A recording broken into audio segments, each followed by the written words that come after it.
এক বেঞ্চের তিন বন্ধু। আজ সময়ের পরিক্রমায় তারা ভিন্ন দিন শহরে। যত বড় হবে তত বুঝতে পারবে পৃথিবীতে প্রয়োজন ছাড়া কেউ আপন হয় না। বাস্তব বড় কঠিন, মেনে নিতে হয় জীবন খুব কঠিন, তবুও মানুষকে বেঁচে থাকতে হয়।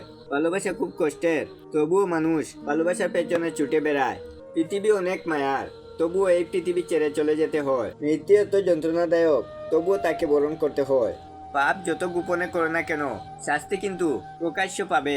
নিজের জীবনের সঙ্গে অন্য কারো তুলনা করবেন না। সূর্য ও চন্দ্রের কেন তুলনা হয় না, কারণ তারা নিজের নিজের জীবন উজ্জ্বল হয়। কারো বিপদ দেখে আনন্দ প্রকাশ করবেন না। আগামীকাল আপনি কোন অবস্থায় পড়বেন তা কিন্তু আপনার জানা নেই। তুমি কবে সঠিক ছিলে সেটা কেউ মনে রাখবে না, কিন্তু তুমি কবে ভুল করেছিলে সেটাই সবাই মনে রাখবে।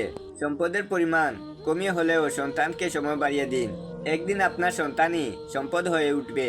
গুছিয়ে গল্প, উপন্যাস লেখা যায়, কিন্তু অনুভূতি কাউকে না বোঝানো যায়, না লেখা যায়, না বলা যায়। আপনি যদি হতাশ হন, তবে আপনি অতীতে বাস করেছেন। যদি চিন্তিত হন, তবে আপনি ভবিষ্যতে বাস করেছেন। আর আপনি যদি সুখী হন, তাহলে আপনি বর্তমানে বাস করেছেন। মানুষ যখন কারো প্রশংসা করে, তখন খুব কম লোকই তা বিশ্বাস করে। কিন্তু যখন কিনা কারো বদনাম করা হয়, সবাই তা বিশ্বাস করে। ভিতরে ভিতরে আমরা সবাই পাপী। অন্যর দোষ দেখলে আমরা পাল্লা দিয়ে মাপি। সবচেয়ে কাছের মানুষরাই যখন খোঁজ নিতে ভুলে যায়, তখন একা থাকতেই সবচেয়ে বেশি ভালো লাগে।